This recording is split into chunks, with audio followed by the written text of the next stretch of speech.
lived in the United States during the 1960s, like I did, you have probably heard of Jeane Dixon. Jeane Dixon was a prophet, in a way. She claimed to be a psychic. She studied astrology, and she was very famous, even though most of her predictions never came true. She was a false prophet.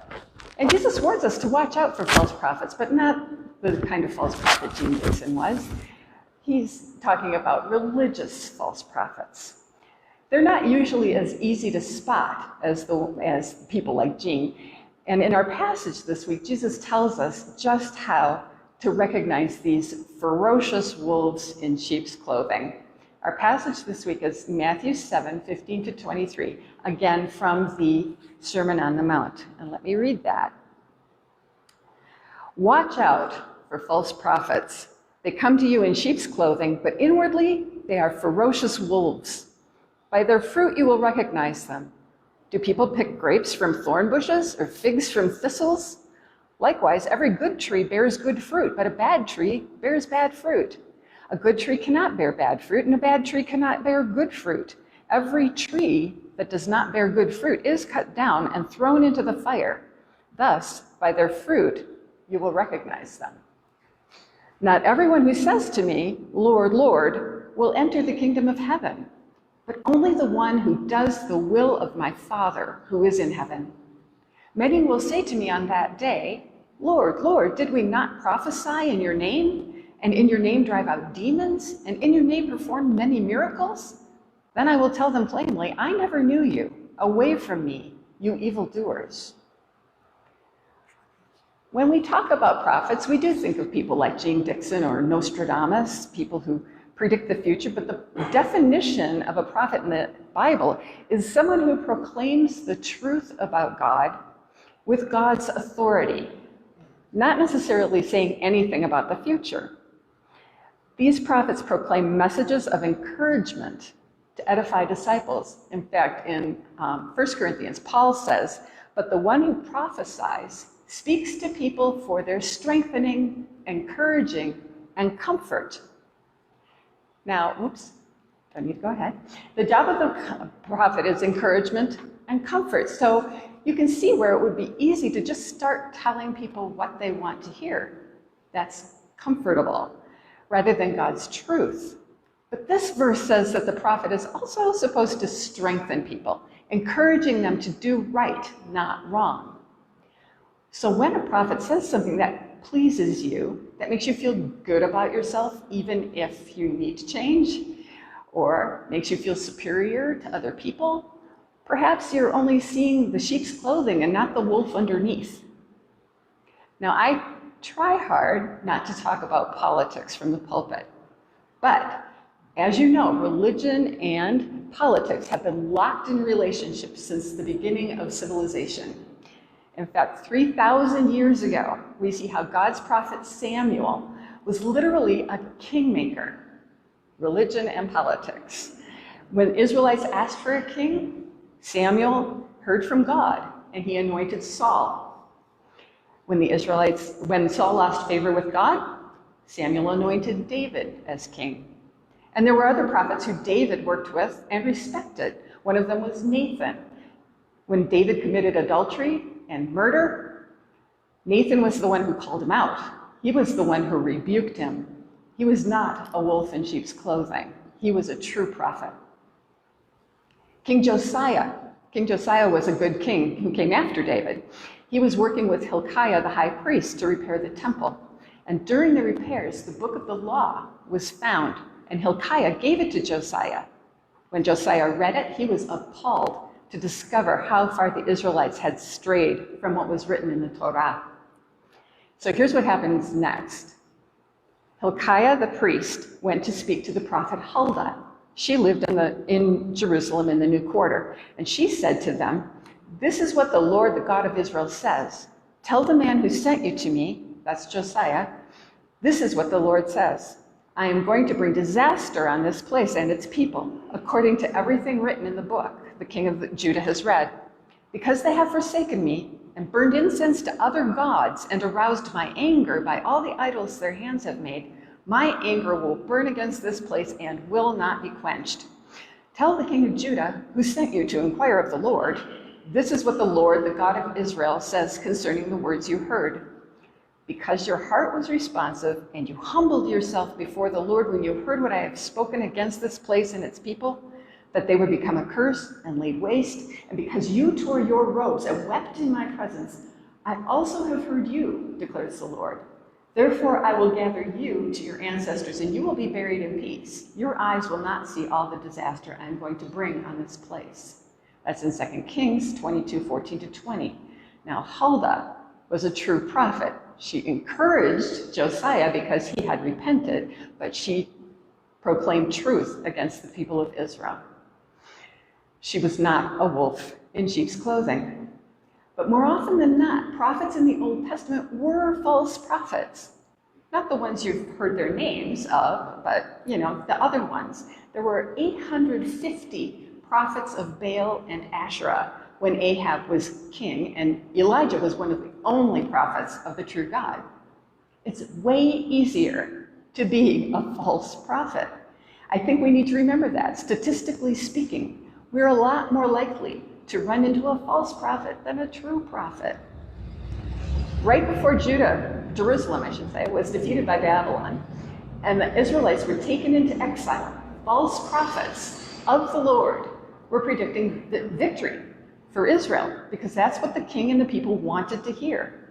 Here's what Jeremiah says: a horrible and shocking thing has happened in the land. The prophets prophesy lies. The priests rule by their own authority, meaning not God's, and my people love it this way. But what will you do in the end?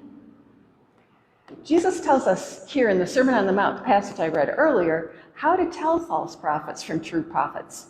You'll recognize them by their fruit, he says. The fruit isn't just whether they hold to correct doctrine.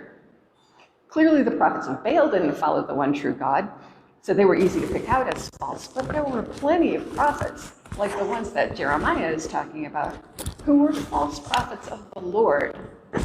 They could talk about their beliefs and what God wanted, but the fruit that Jesus is talking about is also the actions of their lives. In the evangelical church today, we seem to care more about what a person says they believe than what they do. If someone famous speaks our jargon, claims to be a Christian, that's really all we need. If we need to know more, maybe it's the exact brand of their Christianity. Are they Lutheran? Are they Catholic? Are they Anglican? Are they Presbyterian? Yay! But Jesus says it's more about what they believe or say they believe. It's about fruit. He's been talking about this all through the Sermon on the Mount that we have been studying for weeks. Are they acting in love or in self-interest? Do they fan the flames of hatred, or are they peacemakers? Do they value mercy as much as they value justice? Are they poor in spirit and humble?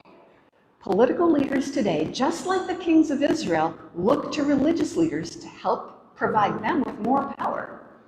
And religious leaders, just like those ancient prophets, can be corrupted to be close to political power.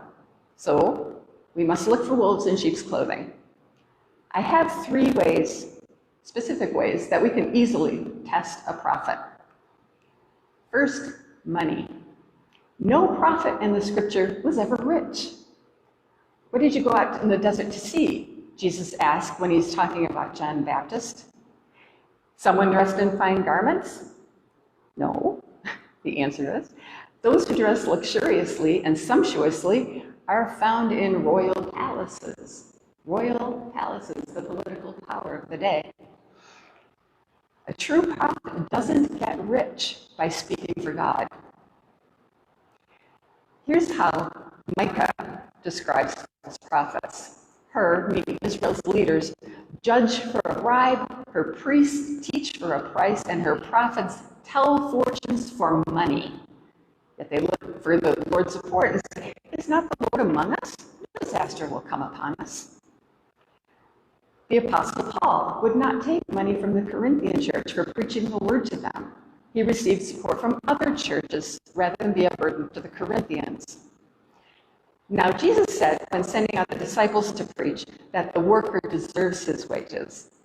So I'm not saying it's wrong for a pastor to be paid or a prophet, but wealth can be a real temptation, and it's not easy to be a true prophet if it means losing your livelihood. Oddly, it gets even harder when you become mega rich. I don't know why, but it does. I guess you don't want to give up that private airplane.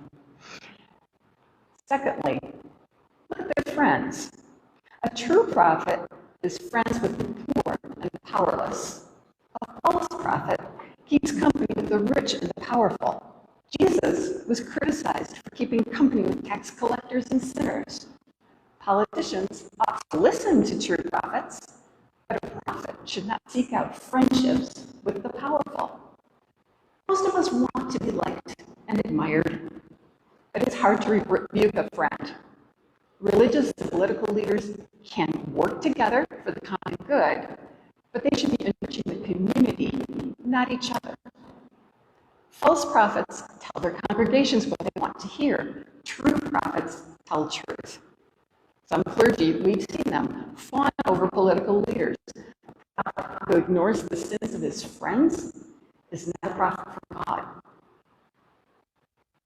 Third, look at their words. The words of a prophet may be full of righteous anger. There may be some pounding of the table. Not hate. The prophet must condemn sin, but have compassion for sinners. If there's no love in a prophet's voice for his or her enemies, then they do not speak with the voice of God. A true prophet speaks only after listening for God's voice and praying. Those are three tests, and I think they're pretty straightforward. Now, Jesus gives a kind of terrifying warning in the second part of this passage. He says, "Not everyone who says to me, Lord, Lord, will enter the kingdom of heaven, but only the one who does the will of my Father who is in heaven. Many will say to me on that day, Lord, Lord, did we not prophesy in your name, and in your name drive out demons, and in your name perform many miracles? Then I will tell them plainly, I never knew you. Away from me, you evildoers." When I read this passage, I have to wonder, do the false prophets even realize that they're false prophets? Are they fooling themselves? Notice that the fruit Jesus was talking about wasn't the ability to prophesy, or the ability to drive out demons, or even the ability to perform miracles. This fruit is also not a claim of relationship with Jesus. These false prophets do call Jesus Lord, but they don't truly know him. And Jesus says he never knew them. Who is the only one who truly knows Jesus and is known by him? Only the one who does the will of the Father in heaven. Willing obedience, that's the hallmark of someone who has truly come to faith in Jesus. They obey, not because they're afraid or because they want to earn God's favor, but because they have received God's mercy and are grateful. So, as we said at the beginning of chapter 7 in Matthew, we must be careful not to judge a person's spiritual standing before God. And this says we can't judge them simply by their power. God is more concerned about the fruit of a person's character. He's not impressed even with miracles, which would impress me. I know if I saw someone perform a miracle. It's interesting that our gospel reading for today from Mark 3 looks at this issue from the other side. The teachers of the law who opposed Jesus said that he was performing demon exorcism through the power of Satan. So Jesus answered them with a parable, and Wayne read this earlier, but I'm going to go over it again. How can Satan drive out Satan? If a kingdom is divided against itself, that kingdom cannot stand. If a house is divided against itself, that house cannot stand. And if Satan opposes himself and is divided, he cannot stand. His end has come. In fact, no one can enter a strong man's house without first tying him up. Then he can plunder the strong man's house. Jesus is saying this accusation from the teachers of the law makes no sense. Why would Satan send a demon into somebody to possess them and then send Jesus to go drive the demon out? And then he calls, in Jesus' parable, the strong one is Satan. His house and his kingdom is the present world that he wants to keep. The stronger one is Jesus. He's invaded Satan's stronghold and has bound him. When Jesus is judging those who call him Lord, Lord, but don't do what he says, he calls them evildoers, even though they say they've driven out demons in his name. No matter how much good they might have done, it does not outweigh the evil. This is the same thing that Paul says in 1 Corinthians 13. If I speak in the tongues of men or of angels but do not have love, I'm only a resounding gong or a clanging cymbal. If I have the gift of prophecy and can fathom all mysteries and all knowledge, and if I have faith that can move mountains but do not have love, I am nothing. Even miracles like moving mountains. If I give all I possess to the poor and give over my body to hardship that I may boast, but do not have love, I gain nothing. This is what Jesus has been saying through the entire Sermon on the Mount. It all comes down to loving God and loving our neighbor. We can't work our way into the kingdom, but we can become obedient kingdom citizens once we are admitted. We can't judge whether anyone